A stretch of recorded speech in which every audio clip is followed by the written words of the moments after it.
हां F5 नक्की.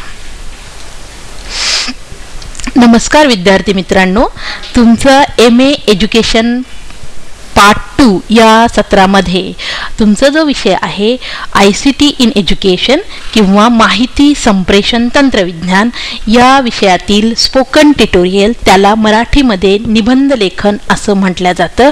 तर या माहिती संप्रेषण तंत्रविज्ञान या विषयातील निबंध लेखन या सत्रात तुमचे सर्वांचे हार्दिक हार्दिक स्वागत.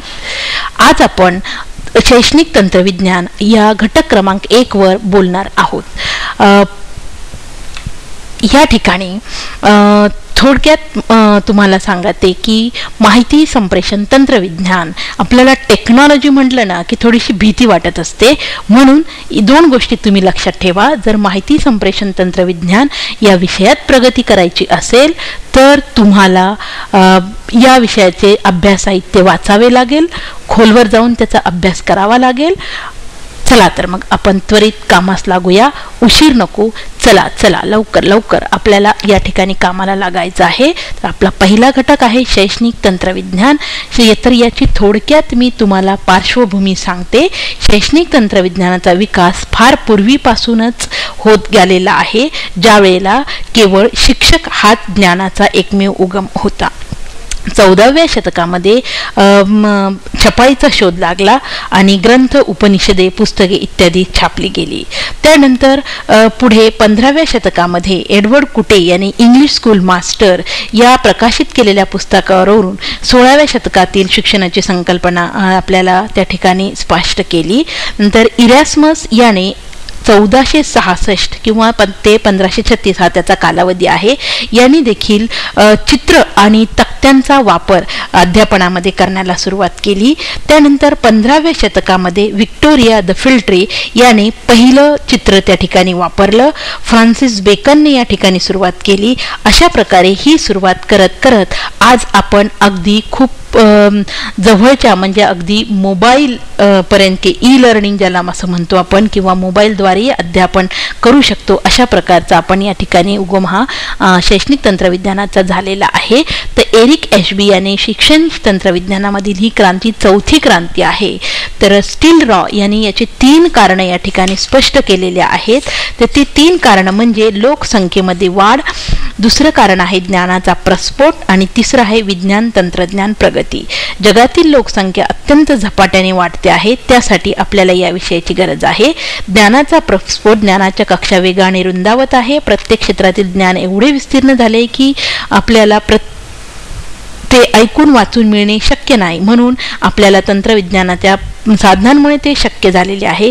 आणि या जागतिकीकरणामध्ये टिकायचं असेल तर आपल्याला विज्ञान तंत्रज्ञानामध्ये झालेली प्रगतीचा अभ्यास करणं गरजेचं आहे, नव्हे तर अद्ययावत माहिती मिळवणं देखील गरजेचे आहे. तरच आपण या प्रवाहामध्ये टिकू शकतो.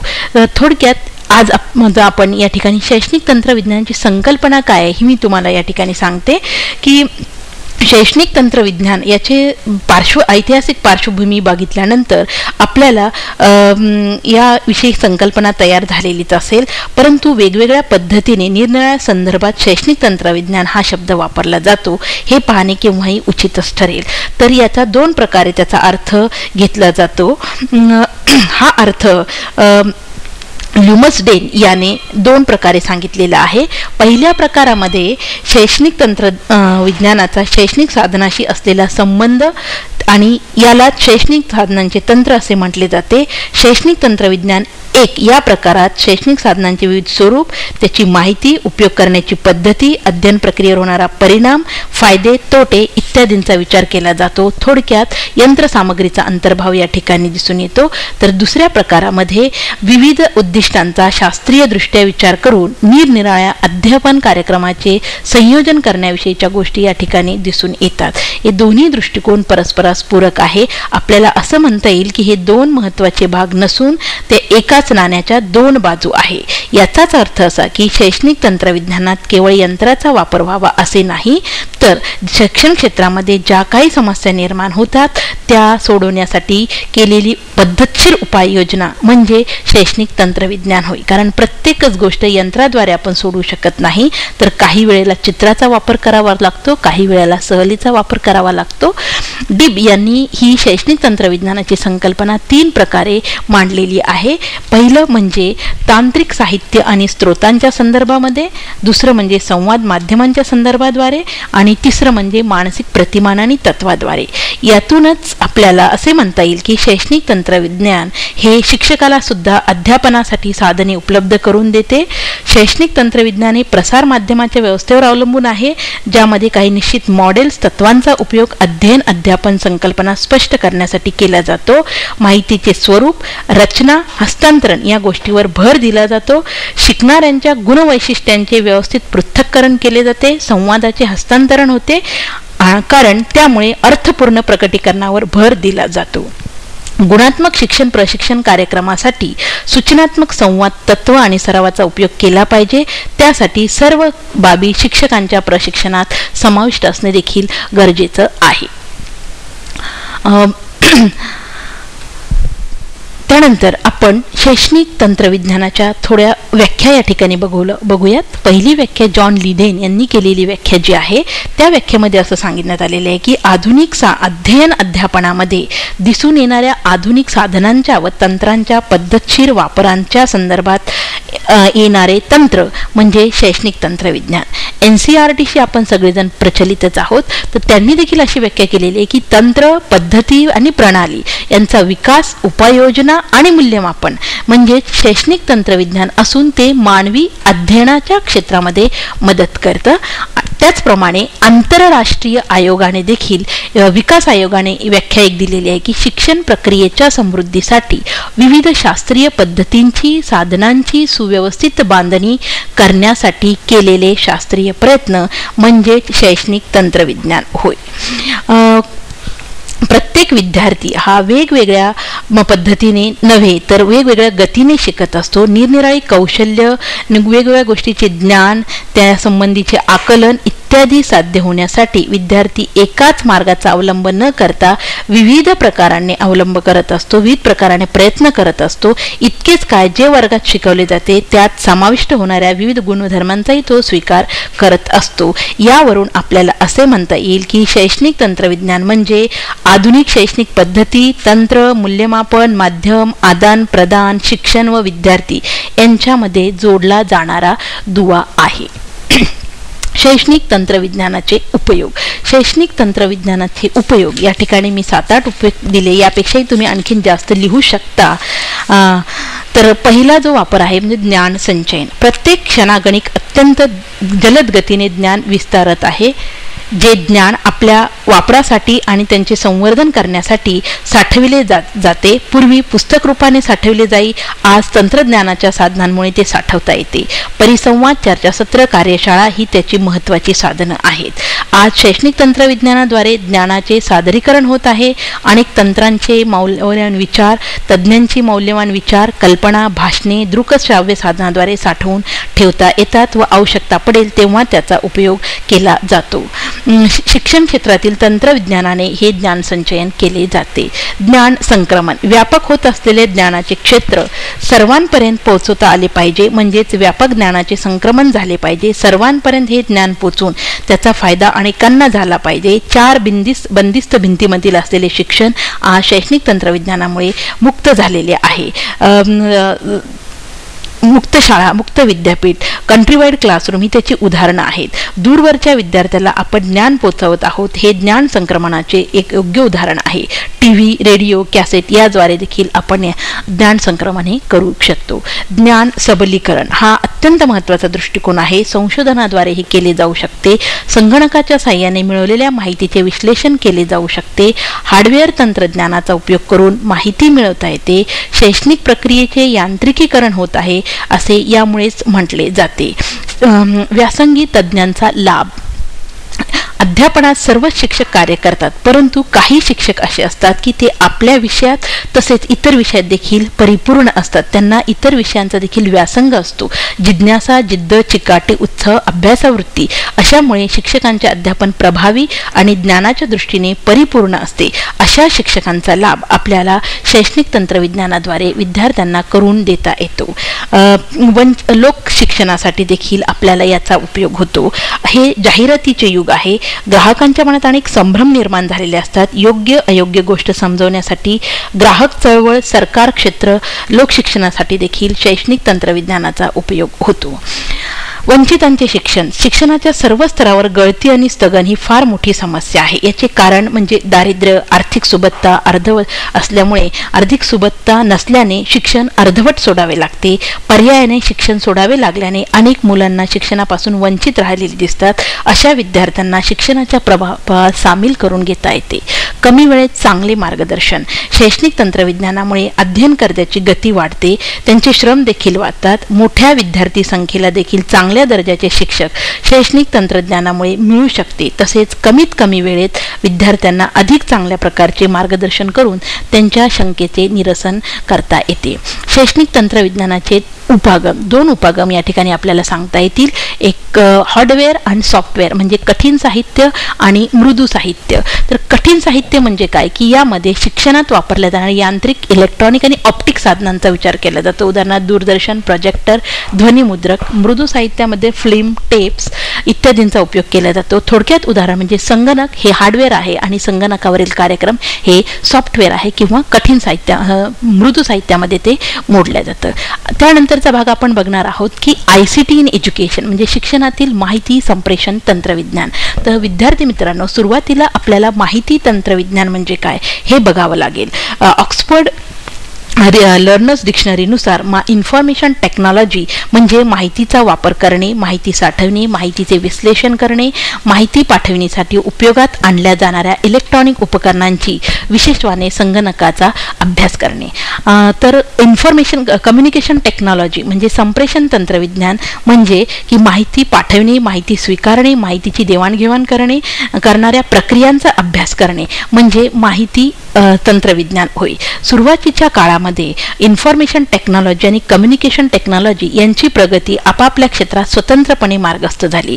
माहितीची देवाणघेवाण निरनिराळ्या नेटवर्क्समधून केली जात असे. दोन्ही विषयाचे तंत्रविज्ञानाचे एकत्रीकरण करून इन्फॉर्मेशन कम्युनिकेशन टेक्नॉलॉजीचा उदय झाला.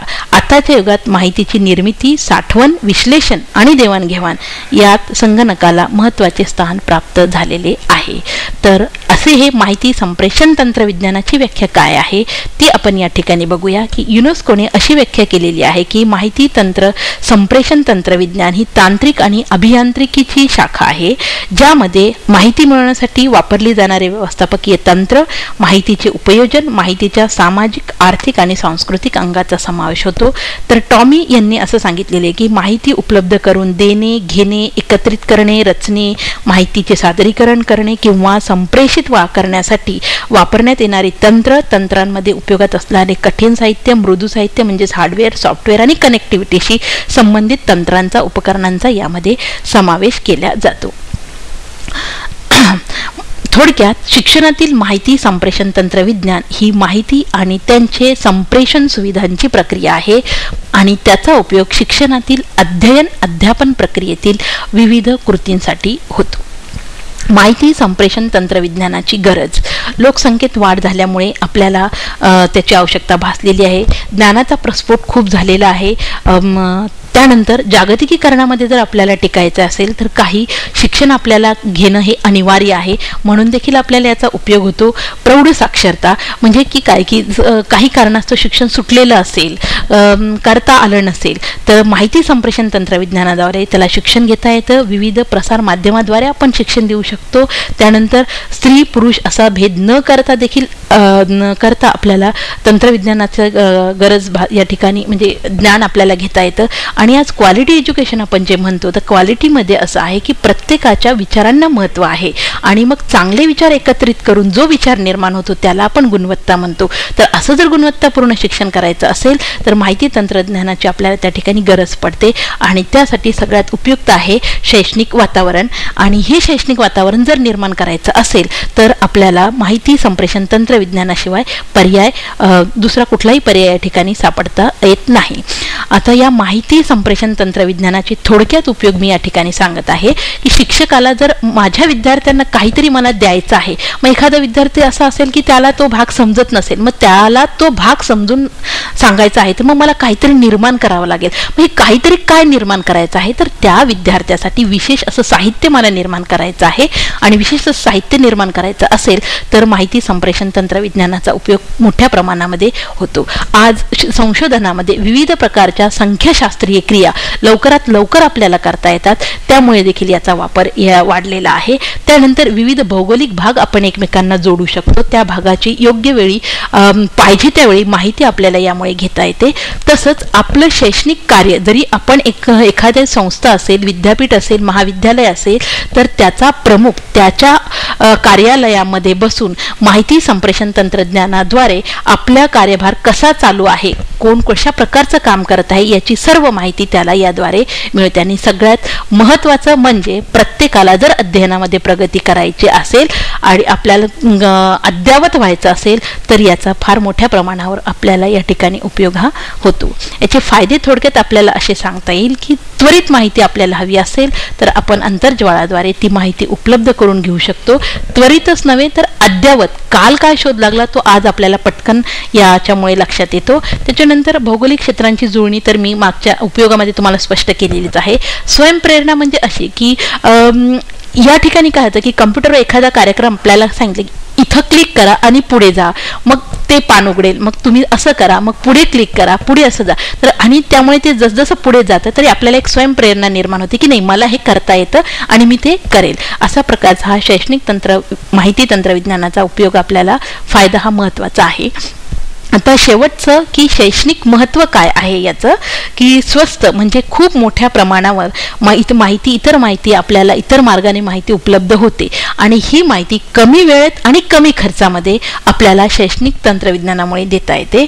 त्यानंतर लवचिकता, उत्तम व्याख्यात्यांची व्याख्यानं कुठल्याही जागी कोणत्याही वेळी आपल्याला या ठिकाणी करता येतात. प्रत्यक्षात कृती करणे खर्चामुळे शक्य होत नाही, तर त्यामुळे विद्यार्थ्यांना आपण असे कार्यक्रमांची जर निर्मिती त्यांच्यासाठी केली आणि आयत्या वेळी जर ते प्रसारित केले तर हा आपल्याला त्याचा सगळ्यात मोठं महत्त्व या ठिकाणी सांगता येतं. त्यानंतर विद्यार्थ्याला त्याच्या स्वतःच्या गती किती आहे अध्ययनाची त्यानुसार तो करू शकतो. कारण याच्यामध्ये असं आहे की विद्यार्थी माहिती संप्रेषण तंत्रविज्ञानामुळे स्वतःच्या अध्ययन शैली आणि गती यानुरूप शिकण्याची संधी त्याला मिळत असते. तुम्ही कितीही प्रश्न विचारा, त्याचा वेळ किती घ्या, किती वेळा ती गोष्ट परत परत करा, तर तिथे कुठल्याही प्रकारचा म्हणजे असं कोणी म्हणणार नाही की बस झालं आता मला कंटाळा आला असं त्या ठिकाणी होत नाही. तर तुम्हाला त्या ठिकाणी मोटिवेशन मिळतं, प्रेरणा मिळते आणि तुम्ही तुमच्या गतीनुसार अध्ययन त्या ठिकाणी करू शकता. एकांतता, तंत्रविज्ञानाच्या साह्याने शिकताना एक गोष्ट अशी आहे की मोकळ्या वातावरण म्हणजे एखाद्या वेळेस वर्गामध्ये विद्यार्थी प्रश्न विचारायला भीत असेल परंतु या ठिकाणी त्याची भीती नसते, कारण त्याला माहीत असतो की मी फक्त एकटाच या ठिकाणी आहे आणि म्हणून तो प्रश्न त्याच्या मनातील शंका ऐनवेळी त्या ठिकाणी उपस्थित करू शकतो. एक नव्हे 10 शंका तो विचारू शकतो आणि पाहिजे तेवढी प्रश्न त्या ठिकाणी विचारू शकतो. त्यामुळे निश्चितच प्रेरणेमध्ये वाढ मिळते आणि प्रत्येकाला शिक्षणाची संधी या माहिती संप्रेषण तंत्रविज्ञानामुळे आपल्याला मिळते. तर मित्रांनो, या ठिकाणी तुमचं पहिलं जे निबंध लेखन होतं ते संपलेलं आहे. तुम्हाला या संदर्भात काही प्रश्न विचारायचे असतील तर ते तुम्ही नक्कीच पोस्ट करा. मी तुमच्या प्रश्नांचं स्वागत करते. तर अच्छा, तर भेटूया आपण द्वितीय सत्रामध्ये.